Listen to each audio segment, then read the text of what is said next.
Welcome sa Dries TV. Kung interesado ka sa ganitong news, huwag kalimutang isubscribe ang ating YouTube channel. Maraming salamat! Welcome back again sa ating YouTube channel mga kakimpaw, and sa update natin ito ang pag-uusapan natin ay tungkol sa mga importanteng ganap kina Kim and syempre kay Paolo Avellino.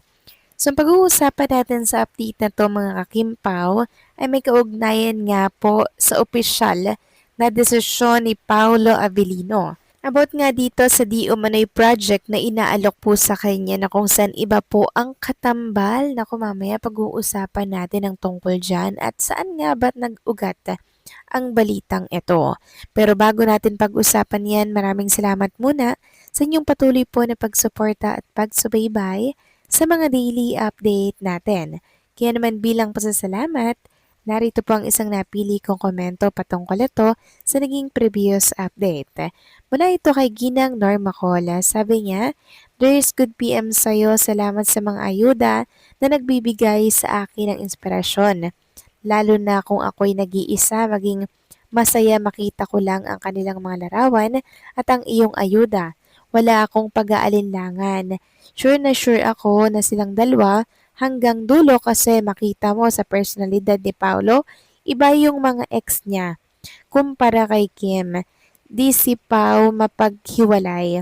Kahit isang saglit lang, namimiss agad ito. Totoong mahal niya si Kim, kaya panatag ako Pao, ipagdarasal natin sila palagi. Yun lang ang ating kapit sa Diyos. Para sa idolo natin, KB forever, God bless as always." Tama po kayo dyan, Ginang Norma Call. Super powerful po ang mga prayers, kaya lagi po nating idalangin na gabayan at ingatan po ang mga desisyon ni Kim and Paolo. Maging ang relationship na meron po sila mga kakimpaw, ipag-pray din po natin yan. And also maraming salamat po dahil nakapagbigay ng inspirasyon ng mga update natin, maging si Kim and si Paolo Avellino. Malaki talaga yung naigagawa or naitutulong ni Kim and Paolo sa mga kababayan po natin, sa mga supporters na dumaranas po ng anxiety, depression. Ang laki po ng naitutulong ni Kim and Paolo kasi nagiging inspiration po siya or sila sa marami. Kaya ipagpatuloy lang nila yung paggawa ng project kasi ang dami-dami nilang napapasaya at talaga namang nabibigyan ng panibagong pag-asa. So maraming salamat po sa inyong komento, Ginang Norma Call. God bless po at mabuhay kayo. So eto na nga, pag-usapan na natin mga kakimpaw, mga topic na nakalap natin sa update na to, at unahin na nga nating pag-usapan ang tungkol dito sa pagbibiro ni Chinita Princess mga kakimpaw, ukol nga po dito sa buntis issue. Ayon nga dito sa isang article, nagpahaging si Kim Chu kaugnay sa kumalat na chikang buntis o nagdadalang tao siya sa kasalukuyan. Isang video na nag-viral sa social media ang natunghayan ng Kim Paulandia kay Kim habang nasa isang lugar at nakaupo. Habang naka-selfie mode sa hawak niyang cellphone, ipinakita muna ni Kimi ang wall na may nakasabit na mga katagang "Congratulations." Pagkatapos ng kamera sa kanyang sarili, naglinya si Kim ng "It's a girl" na sinabayan ng malakas na tawa.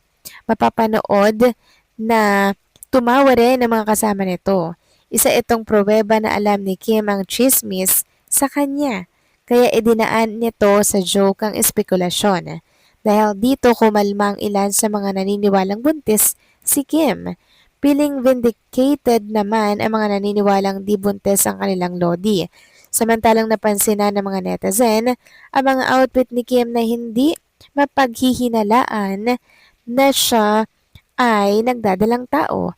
Inaabangan na lang ng marami kung kailan maglilinaw ang aktres sa isyong ito dahil hanggang ngayon ay wala pa siyang official na pahayag tungkol dito. So yung video na nag-viral na yun mga kakimpaw ay matagal na po. Yung nakaupo si Chinita Princess sa isang chair, tapos nagpapasalamat po siya sa Asa family. Ayan, ilalagay ko na lamang po sa mga screen po ninyo. Matagal na po yung video na yan.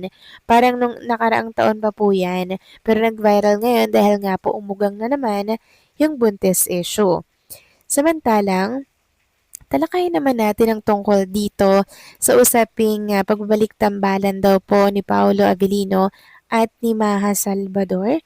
May katotohanan nga kaya itong kumakalat na balita at saang nag-ugat ang balitang yan?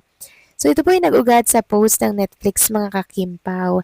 Pinost po nila yung picture ni Paolo and Maha Salvador sa kanilang official Facebook page. May caption itong Happy International Friendship Day sa mga best friend na ito or sa mag-best friend na to. Tapos, nirepost ito ni Paolo Avellino. Wala naman pong caption nakalagay dyan. Nirepost lang po ito ng account ni Paula Avellino. Ngayon, sa pag-repost na to ni Paula Avellino, ang dami pong nagsulputang bashers na proud daw si Paolo, gusto daw makipagbalikan or makipagtambalan ulit kay Maha Salvador. So, pinost lang yun ha, meron na po agad meaning. So, friend kasi itong si Maha at si Paula Avellino mga kakimpaw. Kaya nirepost niya rin po itong post ng Netflix. Pero, kung ang pag-uusapan po ibalik tambalan, wala pong ganun mga kakimpaw. Ni wala nga pong offer, ni wala ding project po na offer para po sa kanila. And hello mga kakimpaw, knowing Paolo Avellino, hindi na po yan tatanggapan ng project na iba po ang kapareha niya. Talagang sinisecure niya na po kay Chinita Princess ang kanyang pagiging leading man. Doon pa lang mga kakimpaw, hindi na po dapat tayo mag-isip at magduda kay Paula Avellino na kayang-kayang iwan si Kim para makipag-partner kay Maha Salvador. Wala pong ganun mga kakimpaw. After ilang taon na makatrabaho niya po si Chinita Princess, wala na po siyang ibang leading lady na gustong makapareha, kundi si Chinita at si Chinita Princess lamang. Kahit hindi nga po kaya yung role ni Chinita Princess, 'di ba? Talagang pinipilit po ni Paolo na kaya mo 'yan, i-try mo. Kasi kung si Paolo gusto mong makipag-partner sa iba, kaya niya si Kim pag sinabing ayaw niya or hindi niya kaya, hanap yan ng ibang kapartner. Si Paolo pa po yung nagpupumilit na si Kim, kaya yan, di ba? Talagang pinipili na si Kim po ang makapareha niya mga kakimpaw. Dun pa lang po, dapat tayong ah, mapanatag. Dahil ito po yung paninindigan ni Paolo Avellino mga kakimpaw Ito yung paninindigan niya na hindi po siya tatanggap ng project na iba po yung kapareha niya mga kakimpaw. Hindi niya po iiwanan si Chinita Princess sa ere katulad po ng akala ng iba dyan. Diba knowing Paolo, sobrang seryoso na po yan ngayon. Simula po nang nakilala niya si Chinita Princess, hindi na nagbago yung kanyang desisyon. Maninindigan at maninindigan siya hanggang sa dulo, si Kim at si Kim po ang kanyang pipiliin bilang kapareha po or kalab team mga kakimpaw. Ngayon pa ba, di ba, na ang dami na po nilang napatunayan sa masa at syempre sa isa't isa. Kaya kalma lang po mga kakimpaw, wag po tayong nega, wag po tayong malungkot or magalit agad kay Paolo dahil si Paolo ang dami po niyang tinanggihan na project na iba po ang kaparehang babae. Kay Chinita at Chinita Princess lamang siya ng paulit-ulit. So kayo ba mga kakimpaw, ano masasabi ninyo dito? Please comment down below.